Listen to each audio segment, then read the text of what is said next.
the quick run through. We don't have sound, but actually, I don't know if we get sound.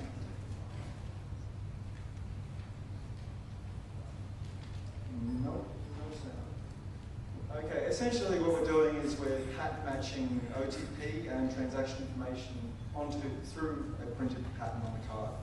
So if you look at the cards, you've got a unique key pattern printed on that, and you just superimpose it on the screen, and it'll run through OTP, or more importantly, transaction information. So it's just a really simple system. Here you go. You can see it cycling through single digits. So there's a P for password to identify where to start, and then 2 for whatever sort of OTP the server's trying to create. And obviously without the card, you can't understand what's going on. Here's a little bit of information here about transaction information. So it's putting the last 3 digits of the destination account number. So really that there is what stops the man in the middle, man in the browser type attacks.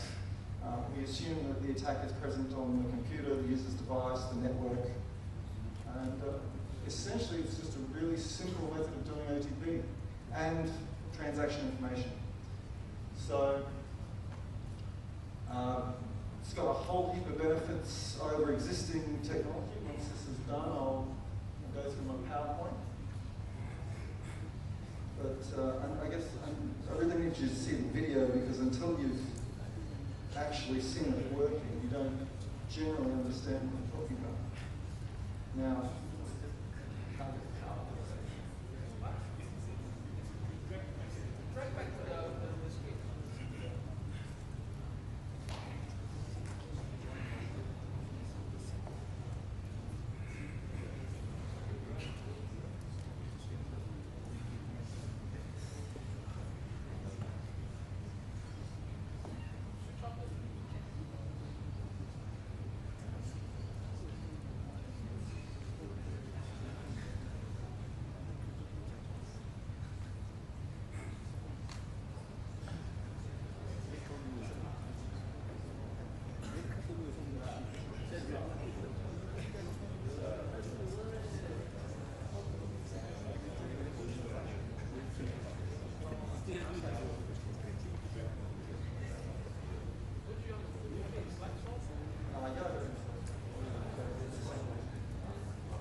sorry, everyone.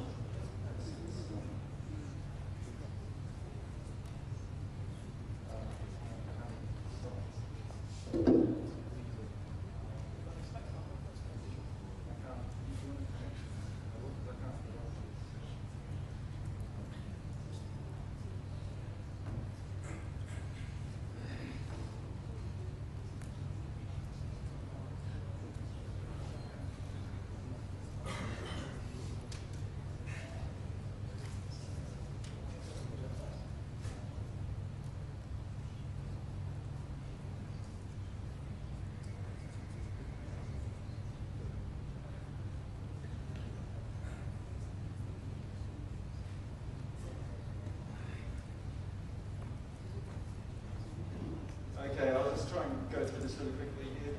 We've got the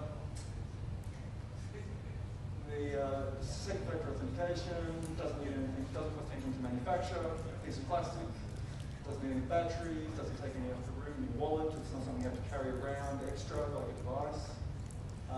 And passive mutual authentication provides security and it's to man in the middle, not just the basic OTP.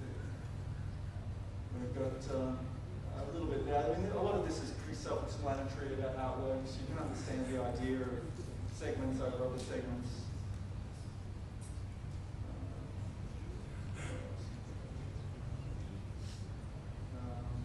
there's a little idea about transaction verification, account balances, secret numbers. We've got guys using it for password reset. Obviously, OTP is vulnerable to the Zeus and SpyEye Trojans, where they're doing man-the-browser type attacks. We've got, here's the computing methods. Electronic hardware OTPs that Singapore is very familiar with, that most of the banks have. Completely vulnerable to man-in-the-middle, man-in-the-browser, all the other ways they get past the OTP tokens. Phishing, phone social engineering. People just phoning up and saying, I'm from the bank, I need to verify you, can you give me your OTP number? We've got the OTP software, certificates, all that stuff is pretty much vulnerable to everything you've heard here at the conference today. And also generally beyond the average user to implement.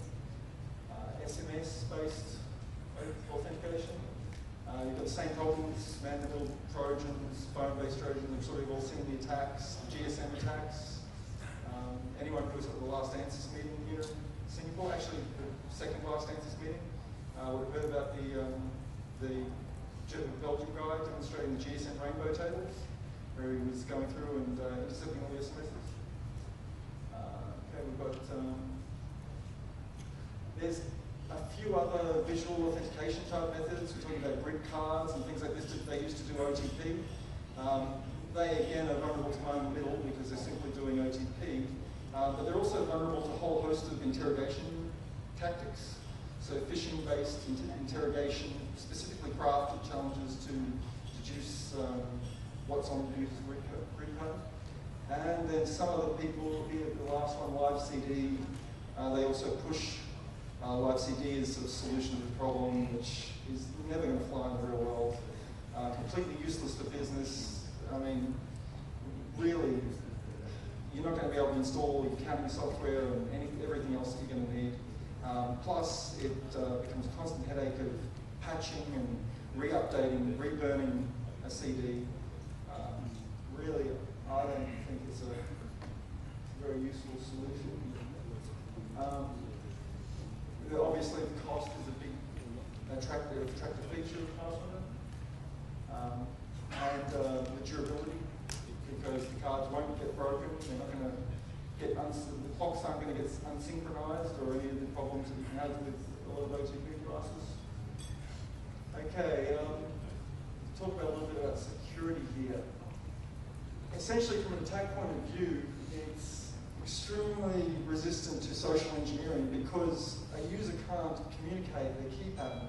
So if someone's trying to interrogate the user, they're really limited to what they can do. So really, the only straightforward attack that they've got is deductive analysis of the user's response and the challenges. That was the immediate thing we first thought of. And most schemes out there are vulnerable in only less than half a dozen interceptions, basically. So you essentially come down to an interception problem. How many interceptions does a theoretical Trojan have to make to deduce the key pattern? So that's pretty much it. And actually, what we do is we don't assume that they're going to be able to deduce the entire key pattern. We actually set in our analysis, we set it at 80%, because I assumed that if someone knew 80% of the key pattern, for me as an attacker, that would be good enough to have a guess at trying to deduce the key pattern. So once again, the key point is that I can include transaction-specific information challenge. This is the advantage over cryptographic-based methods, where they generally can't.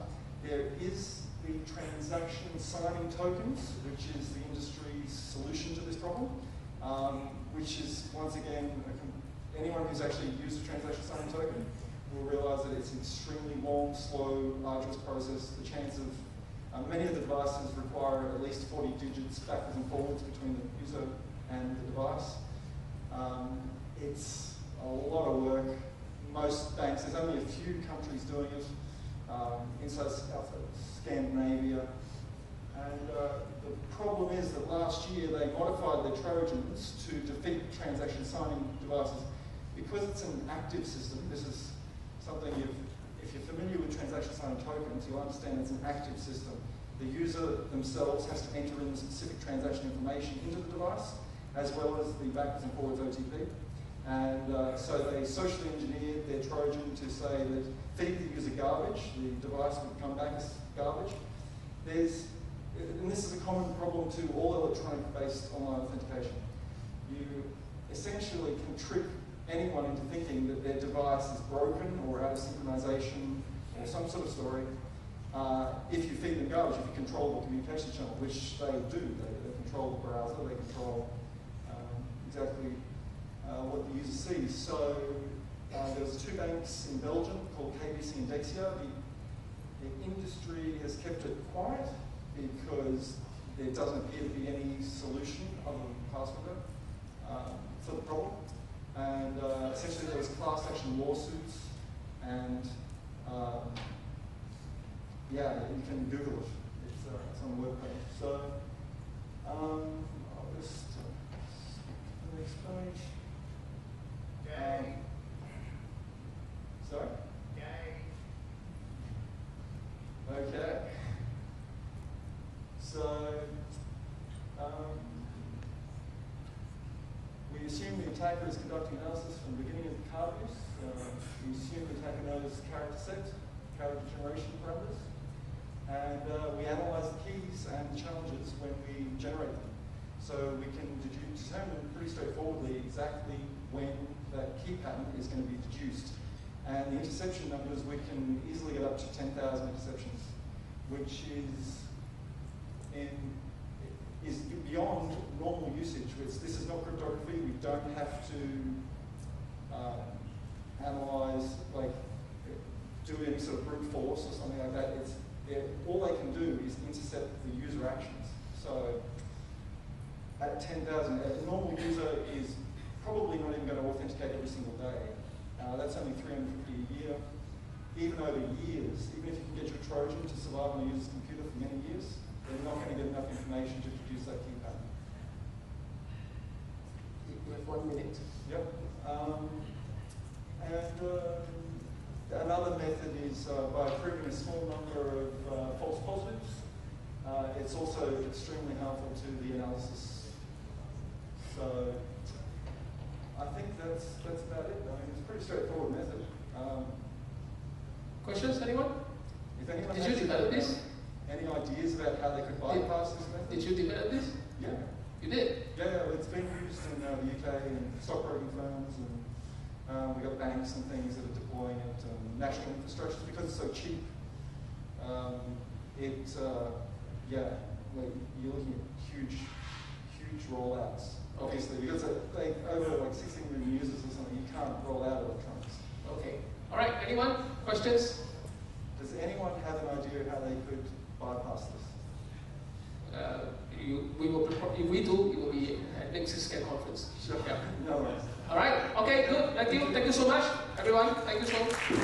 All right. So we have come to the end of the conference. Thank you so much again once for your support. Hopefully, we'll see all of you next year. All right. So please, if you are not handing your membership application form for AISP, please do so, and your feedback form. We definitely want your feedback. All right. Good or bad, we want to hear. If you didn't bring a form, you are welcome to send an email to organizer@syscan.org and tell us what you think. All right, and so go forth and vote smartly. All right, vote smartly, gentlemen. My baby boy is coming. I need a good future for our country. Vote smartly. All right, thank you very much, all of you. I'll see you next year. Bye.